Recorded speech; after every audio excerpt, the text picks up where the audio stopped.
Messi! Oh my goodness! Lionel Messi! Lewandowski goes for it again! And then Ronaldo! Oh, it's Messi! Aguero!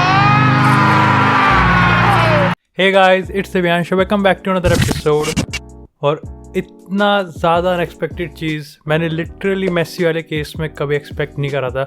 ना ही तब करा था जब पिछले सीज़न उन्होंने एक्चुअली में एक फॉर्मल रिक्वेस्ट डाली थी ट्रांसफ़र की।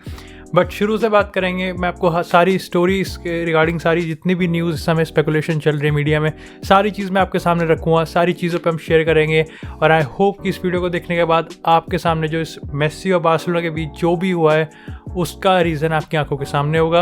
अब सबसे पहले बात करते हैं यार एक्चुअली में हुआ क्या है। तो यार लगातार मैं अपनी ट्रांसफ़र वीडियोस में कंटिन्यूसली मैं आपके साथ ये शेयर कर रहा था कि कैसे मेसी और बार्सिलोना के बीच एक्चुअली में सब चीज़ इस समय ठीक चल रही है और दोनों ही के बीच एक तरीके से अब जो कॉन्ट्रैक्ट साइनिंग है वो एक मियर फॉर्मेलिटी होगी before the announcement of Lionel Messi.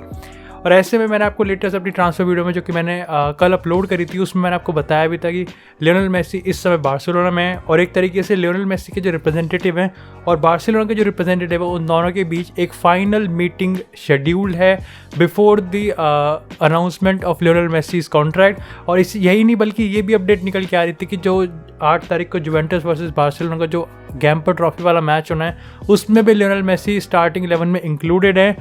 But all of a sudden एकदम इन्होंने वक्त बदल दिया, जज्बात बदल दिए, जिंदगी। अब ये सारी चीज़ें स्टार्ट होती है थर्सडे की दोनों पार्टीज़ के बीच हुई मीटिंग से।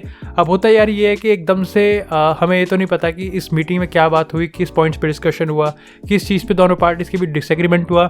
लेकिन एक तरीके से पूरा फुटबॉल वर्ल्ड और पूरा ट्रांसफर मार्केट हिल गया जब ये न्यूज़ सामने निकल के आई कि उस मीटिंग का कंक्लूजन ये है कि जब से लियोनेल मेसी बार्सिलोना में आए हैं, यानी कि from the starting of his career, तब से लेके आज तक लियोनेल मेसी बार्सिलोना को छोड़ने के इतने करीब कभी नहीं आए जितने करीब वो इस समय है। और एक तरीके से कुछ हेडलाइंस ने, कुछ स्पेनिश रिपोर्ट्स ने तो ये तक हेडलाइन डाली थी कि लियोनेल मेसी और बार्सिलोना का कॉन्ट्रैक्ट अब एक तरीके से इम्पॉसिबल है और बिल्कुल भी नहीं, 0% चांसेस है कि लियोनेल मेसी बार्सिलोना के साथ अब एक तरीके से कॉन्ट्रैक्ट साइन करेंगे। बहुत ही अर्ली था, काफ़ी सारी स्पेकुलेशंस निकल के आए, काफ़ी सारे रूमर्स आए एकदम से, जो मतलब ट्रांसफर मार्केट में जितने भी न्यूज़ सोर्सेस थे सब एक तरीके से अपने अपने रीज़न दे रहे थे। अगर आपको जनरली जो पॉपुलर रीजंस थे, पॉपुलर स्पेकुलेशंस थे, वो थे कि जो लियोनेल मेसी ने कॉन्ट्रैक्ट डिनाई करा, जो एक तरीके से रिजेक्ट करा बार्सिलोना का कॉन्ट्रैक्ट, वो भी इतना सडन जब सबको लग रहा था कि दोनों पार्टीज़ के बीच सिर्फ एक फॉर्मेलिटी है। और दोनों के बीच मैं कितने टाइम से अपने चैनल पर इस चीज़ को कवर करते आ रहा हूँ कि सैलरी रिडक्शन हुए, चाहे 5 साल का कॉन्ट्रैक्ट हुआ, चाहे वो खुश हैं, हर चीज़ मैंने इस चीज़ कवर की है। तो उसके पीछे का रीज़न ये बताया गया जो जनरल स्पेकुलेशन मीडिया में चल रही थी कि लियोनेल मेसी बार्सिलोना के स्पोर्टिंग विजन और जो फाइनेंशियल कंडीशन है, या फिर एक तरीके से आप कह सकते हो कि जो स्पोर्टिंग फ्रंट पे और इकोनॉमिक फ्रंट पे बार्सिलोना जिस तरीके से जा रही थी उससे बिल्कुल भी खुश नहीं थे। अब यहाँ पे यार स्पोर्टिंग फ्रंट पे हम यहाँ डिस्कस नहीं करेंगे क्योंकि यार उसका यहाँ पे बिल्कुल एक सब्जेक्टिव क्वेश्चन है, सब्जेक्टिव ओपिनियन है। आपके हिसाब से, कुछ बार्सिलोना के फैंस के हिसाब से पिछले कुछ महीने में जो बार्सिलोना का प्रोग्रेस हुआ है, चाहे वो हम ट्रांसफर मार्केट में बात करें, चाहे वो एक तरीके से आप कह सकते हो मैनेजमेंट की बात करें, उनके लिए काफ़ी अच्छी हो सकती है, वही दूसरे फैंस के लिए वो नहीं अच्छी हो सकती। तो उस पर हम बात नहीं करेंगे और उसका मेरे ख्याल से हमारी इस वाली स्टोरी पर भी बहुत ज़्यादा इम्पैक्ट नहीं पड़ेगा। लेकिन हम यहाँ बात करेंगे इकोनॉमिक फ्रंट की।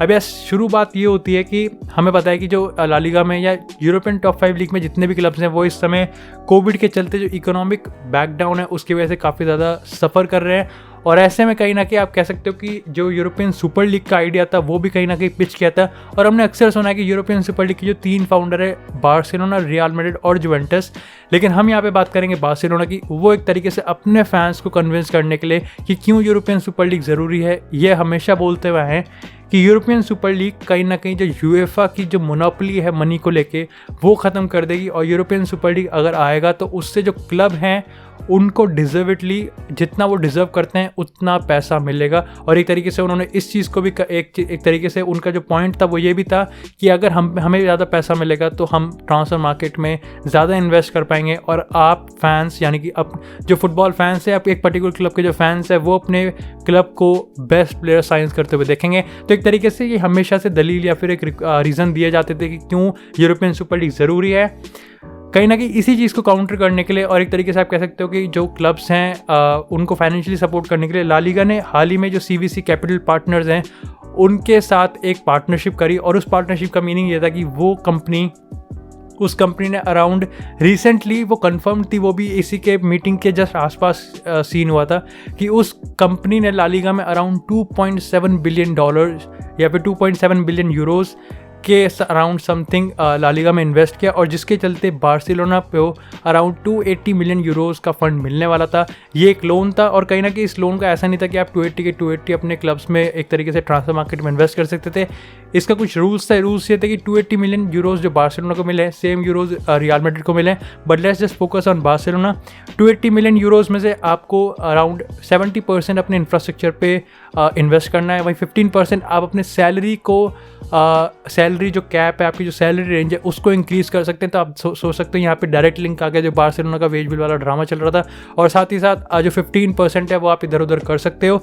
तो कहीं ना कहीं यहाँ पर एक तरीके से ऐसा माना जा रहा था कि अगर बार्सिलोना को लियोनेल मेसी को रजिस्टर करना है, जो कि इतने टाइम से प्रॉब्लम चल रही थी, मैं अपने खुद की वीडियोस में इसको आपको बार बार एक साथ शेयर कर रहा था आपके साथ कि लियोनेल मेसी अब तक साइन हो चुके होते, अब तक उन्होंने कॉन्ट्रैक्ट साइन कर दिया होता अगर बार्सिलोना का जो वेज बिल वाला ड्रामा है वो सॉर्ट आउट हो जाता। तो ऐसा बताया जा रहा था कि अगर बार्सिलोना इस ये जो नया जो लोन है 280 मिलियन यूरोज़ का, अगर इसको एक्सेप्ट कर लेती है तो अराउंड 85% तक प्रॉब्लम्स उसकी सॉल्व हो जाती है regarding the ways bill drama. और ऐसे में कहीं ना कहीं बहुत ही कम एफर्ट्स के चलते वो लियोनेल मेसी को फिर से रजिस्टर कर सकते हैं। यहाँ तक कि सिर्फ लियोनेल मेसी को नहीं बल्कि जो बाकी के न्यू साइनिंग्स है उनको भी बार्सिलोना रजिस्टर करने में बहुत ही सक्सेसफुल होती। तो आप सोचोगे कि हर चीज़ उनके लिए विन विन सिचुएशन है। उनको 280 मिलियन यूरोज़ का एक तरीके से फंड मिल रहा है, उनको एक तरीके से बार्सिलोना मेसी को रजिस्टर कर पा रही है, साथ ही साथ नए साइनिंग्स को भी रजिस्टर कर पा रही है। तो प्रॉब्लम यहाँ पे क्यों आई? फिर यहाँ पे प्रॉब्लम सबसे बड़ा ट्विस्ट यहाँ पे यह आया कि जो यूएफा है और एक तरीके से आप कह सकते हो ला लीगा, वो थोड़ा क्लेवर निकली और एक तरीके से शर्त कह लो या फिर ये फैक्ट है कि अगर बार्सिलोना और रियल मैड्रिड जो कि यूरोपियन सुपर लीग के फाउंडर भी हैं, अगर वो ये 280 मिलियन यूरोज़ का जो फंड है अगर उसको एक्सेप्ट करते हैं तो उनको अपना यूरोपियन सुपर लीग वाला जो ड्रीम है और जो प्रोजेक्ट है उसको बंद करना पड़ेगा। और ये सबसे बड़ा टर्निंग पॉइंट है। और आप मानो ना मानो या फिर जितने भी सब स्पेकुलेशंस चल रहे हैं, जो इकोनॉमिक फ्रंट पे बार्सिलोना और मेसी में इसी बात पे बहस हुई है। अब यहाँ पे सीन यार ये होता है कि जो बार्सिलोना है और जो रियल मैड्रिड है, जुवेंटस भी है, वो तीनों क्लब जो यूरोपियन सुपर लीग है उस पर गिव अप नहीं करना चाहते। और ऐसे में कहीं ना कहीं आप कह सकते हो कि इनडायरेक्टली जो ला लीगा के प्रेसिडेंट है जेवियर तेबस, उन्होंने बार्सिलोना को ये अल्टीमेटम दे दिया था कि अगर आपको लियोनेल मेसी को रजिस्टर करना है तो ऑब्वियसली आपको ये जो एक तरीके से लोन है, जो फंड है, उसको एक्सेप्ट करना होगा। और अगर आप ये फंड एक्सेप्ट कर रहे हो तो यूरोपियन सुपर लीग आप छोड़ दो और आप भूल जाओ। और ऐसे में कहीं ना कहीं एक तरीके से आप कह सकते हो कि बार्सिलोना के पास दो रास्ते थे, या तो वो जो फंड्स हैं उसको एक्सेप्ट करके लियोनेल मेसी को रजिस्टर कर ले, या फिर वो लियोनेल मेसी को सेक्रीफाइस करके एक तरीके से जो यूरोपियन सुपर लीग है उसकी तरफ गो हेड करे। अब मैं यानी किसी भी तरीके से मैं यहाँ ये नहीं कहना चाह रहा कि बार्सिलोना लियोनेल मेसी को रजिस्टर नहीं करना चाहती थी, या फिर एक तरीके से वो लियोनेल मेसी को और यूरोपियन सुपर लीग दोनों में से यूरोपियन सुपर लीग को ज़्यादा प्रायोरिटी देती। बट कहीं ना कहीं बार्सिलोना का मैनेजमेंट एक तरीके से यहाँ पर बार बार मैं बार्सिलोना की जिक्र इसलिए कर रहा हूँ क्योंकि रियल मैड्रिड और जुवेंटस दोनों सेम बोट में, बट अगेन उनके पास ऐसी कोई प्रॉब्लम नहीं है।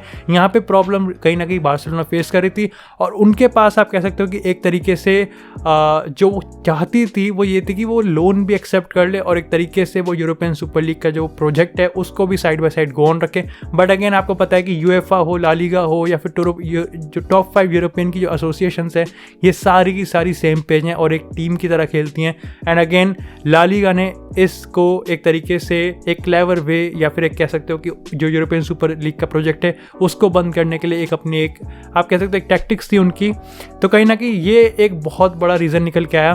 बट अगेन यार इसके बाद काफ़ी ज़्यादा स्पेकुलेशन चलती रही स्पोर्टिंग फ्रंट पे भी, और ऐसे में कहीं ना कहीं जो फैंस है जो अभी भी इस चीज़ को ट्रस्ट नहीं कर पा रही, या फिर जो फैंस है जो एक तरीके से रीजंस ढूंढ रहे हैं कि क्यों लियोनेल मेसी अभी भी इतने सब के बाद भी बार्सिलोना में वापस आ सकते हैं, तो उसके पीछे की मैं आपको स्पेकुलेशन और थ्योरी बता देता हूँ। तो उस थ्योरी के हिसाब से ये है कि ये जो बार्सिलोना ने कहीं ना कहीं ये चीज़ एक तरीके से टैक्टिक्स है उनकी कि वो जो ला लीगा है उस पर प्रेशर बनाना चाहती है, क्योंकि अगेन यार मैंने आपको बहुत बार ये बताया कि अगर मेसी ला लीगा के या फिर बार्सिलोना से चले जाएंगे तो वो बार्सिलोना का नुकसान नहीं बल्कि ला लीगा का बहुत बड़ा नुकसान होने वाला है, और इकोनॉमिक फ्रंट पे ला लीगा बहुत ज़्यादा सफ़र करने वाली है। तो एक तरीके से आप कह सकते हो कि बार्सिलोना ने ये जो एक कह सकते हो कि ऑफिशियल स्टेटमेंट निकाला है, अपना क्लब स्टेटमेंट निकाला है कि लियोनेल मेसी और बार्सिलोना के बीच जो डील थी वो टूट चुकी है, वो एक तरीके से काफ़ी जो ऑप्टिमिस्टिक फैंस है बार्सिलोना के उनके लिए एक चाल है बार्सिलोना की तरफ से, जो कि वो चल रहे हैं कि जो ला लीगा है उसको कन्विंस किया जाए और उसको एक तरीके से डराया जाए।